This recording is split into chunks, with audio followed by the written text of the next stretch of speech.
what's going on, you guys? Nick here with Nick Strength and Power. I think the biggest story probably of the week is the recent story today that Behrouz Tabani has finally gotten his visa to come compete at the Olympia in the United States for the first time. After qualifying repeatedly over the last couple of years and not being able to come compete, we finally get to see him on stage this year in 2025, and I think this is probably the most significant story ahead of the Olympia that we're probably going to get as far as like a massive update, because I do think this really changes what that top 10, top 6 could look like at the Olympia. I think that Behrouz realistically has a shot at being a first call-out guy. And I think it goes without saying that he deserves to be there, despite the fact that he qualified in years past. I think this year, winning the Dubai Pro back in June, I think that was probably one of the most competitive shows of the year, probably one of the hardest shows to win, maybe next to Pittsburgh or the Arnold or the New York Pro. That lineup was pretty crazy, that show that Behrouz won, which he also won in 2024, by the way, where there was a crazy lineup there in 2024. But he beat Bonac, Tonio Burton, Nathan Diasha, Mo Fuda, Nexzilla. It was a pretty impressive lineup in Dubai. And I think that at that Dubai show, we arguably saw maybe the best version that we'd ever seen of Behrouz.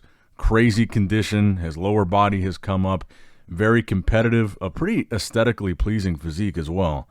And I think now that we know for sure that Behrouz is doing the show, I think a lot of people's top 6, maybe top 10 predictions are going to change, because I don't think it's being hyperbolic to say I think he is that good. I think he could be a top 6 guy. You know, you look at last year's Olympia and you look at the placings last year. You had Bonac in 7th, Hunter Labrada in 6th, Andrew Jacked in 5th. So 5 through 7, Hunter's not going to be there. And he beat Bonac. Behrouz beat Bonac in Dubai. So I think you could make an argument that that could almost automatically put Behrouz in that range of a top 6 guy just on the merit of last year alone. 6th place, Hunter Labrada wasn't there. 7th place was Bonac. And he beat Bonac the last time they faced each other. And by the way, he beat a really good version of Bonac in Dubai. But I think now the conversation has certainly shifted, because you talk about these newcomers, these Olympia debuts that we've got this year, and we've talked about, Good Vito, Nexzilla, Brett Wilkin, Jordan Hutchinson, Urs Kalasinski. I would say of all these big Olympia debuts that we've got this year, in my opinion, Behrouz has the chance at placing the highest and doing the most damage. I mean, just for an all-around package, the condition that he brings, the size that he brings, the structure, that like great V-taper that he's got, really small waist, he pulls a vacuum pose, very aesthetically pleasing physique for a big open guy. I think he's just like the total package. He's got a great flow to his physique, a good amount of size, and every single time you see him step on stage, he brings that crazy condition. I think he's really going to do some damage. I mean, you look at all the shows that we've seen him do. Like I said, the Dubai Pro this year, he won the Dubai Pro last year.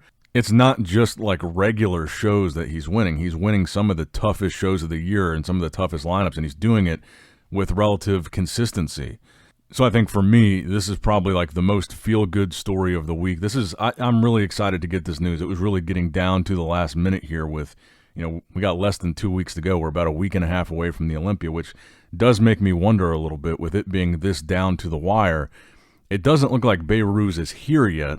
So when he gets to the States, how much time is he really going to have to, maybe correct any last minute changes? Because as much as it kind of sucks to admit, the fact that he's kind of been just stuck in limbo, waiting to know whether or not he was going to get this visa. I believe he was also there in Dubai this whole time. And I'm sure he was comfortable. I'm sure he was staying in a nice place and all that. But I'm sure undeniably it's going to throw off your prep a little bit to be stuck just kind of waiting and not knowing whether or not you're going to be able to even do the show. So I kind of wonder, how that could impact his look, the same way that I wonder about Hadi, with Hadi having been stuck in Dubai for a month. How's it going to impact their look? The fact that they're just kind of waiting, not knowing if they're even going to be able to compete. So that's something that I wonder about. But what we've seen from Behrouz so far is like pretty extreme consistency with his condition, his peaks for these shows. And I look at the physique updates that we've seen from him lately, and it certainly looks like he's in really good shape still. And, you know, honestly, the more that I look at it and the more I think about how well Behrouz could do at the Olympia this year, I look at, you know, like we said, 5 through 7 last year, Andrew Jack, Hunter Labrada, William Bonac. I think he could place even higher than that. I mean, you look at fourth place being Martin Fitzwater. I could see Behrouz beating Martin. I could see Behrouz beating Andrew. I mean, if Andrew's off and he's not in shape like, you know, the Andrew that we saw at the FIBO show earlier this year, I could totally see, you know, I could see him as high as fourth. I just have a feeling that people are going to be shocked by how much damage he's going to do. Assuming that, you know, like I said, we know he got the visa. I don't think it's been confirmed yet that he's arrived in the state, so I don't know when exactly he's going to get here, how much time he's going to have in between arriving here and then actually competing. I'm assuming he's probably on a flight right now. But I think you also got to consider the fact that he's been qualifying for the Olympia for these past couple of years and not been able to compete. And now he's finally got the visa. He's finally able to. I think he's got something to prove here. He's got a little bit of a chip on his shoulder. So now that he's finally able to do the big show and stand with the best bodybuilders on the planet, I think he's really going to bring it, because this is his moment to prove he belongs on that stage. So I think it's going to be a really competitive package. I think that he knows. I mean, obviously it's important to him, but with this being the one that he's finally able to get to and compete at, I feel like he knows how important it would be for him to make a statement here and really be in the mix. And who knows? I mean, are we gonna be as crazy to say, you know, is there a shot, and this is kind of far out there, but is there a shot that Behrouz wins the Olympia?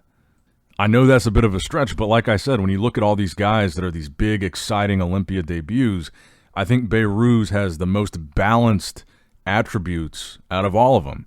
Neckzilla has the size. I still don't think he's fully nailed the condition. He doesn't have the most aesthetically pleasing shape. You know, Kalasinski obviously has really good shape. He's got really good condition, but he doesn't quite have the size yet. I'd say Good Vito is pretty balanced, even though I think Good Vito brings a pretty good package, and even though he's pretty weak from the back. But like I said, when you look at Behrouz, he's got everything. He's got the structure, he's got the shape, he's got the condition, he's got the size. He's really got the perfect balance of everything he needs. And now that his lower body has came up, I mean, where can you really pick apart his physique at this point? He really doesn't have like a glaring weakness, or there's really nothing that you can look at with Behrouz. You could maybe still say the legs could come up a little bit more. You could maybe say that. But I really don't think you can look at Behrouz and say, okay, here's why. Here's a part of his physique. Here's a flaw. Here's something he's missing. This is why he can't be top 6. This is why he can't be top 3. There's really nothing that you can point to. And like I said, I feel like with these other guys, like with Neckzilla, you can point to the condition. With you could point to the size. With Good Vito, you could point to the back. You could point to the posing. But when you look at Behrouz's recent showings, I really don't think there's anything you can point to. But let me know what you guys think in the comments down below. We finally get to see Behrouz Tabani on the Olympia stage. I think it's so well deserved. I think it's such good news. I think it's very exciting for every bodybuilding fan, no matter where you're from, because I believe he is one of the best bodybuilders on the planet. And he 100%, without a doubt, belongs on that stage, and I want to see how well he does. But let me know what you guys think in the comments below. Where do you have Behrouz Tabani placing at the 2025 Mr. Olympia? Make sure you guys like the video, subscribe to the channel, click that bell notification icon if you have not already. And as always, I love you guys, appreciate you guys. Nick Strength and Power signing out.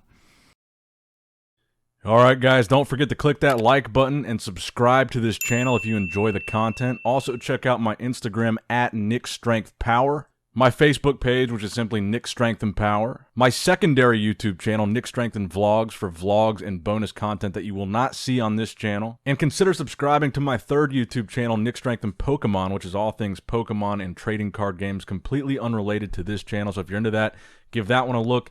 And all links to merchandise and social media will be in the description box below. If you guys want a Nick Strength and Power t-shirt, that will be in the Shopify link below. Have a great day.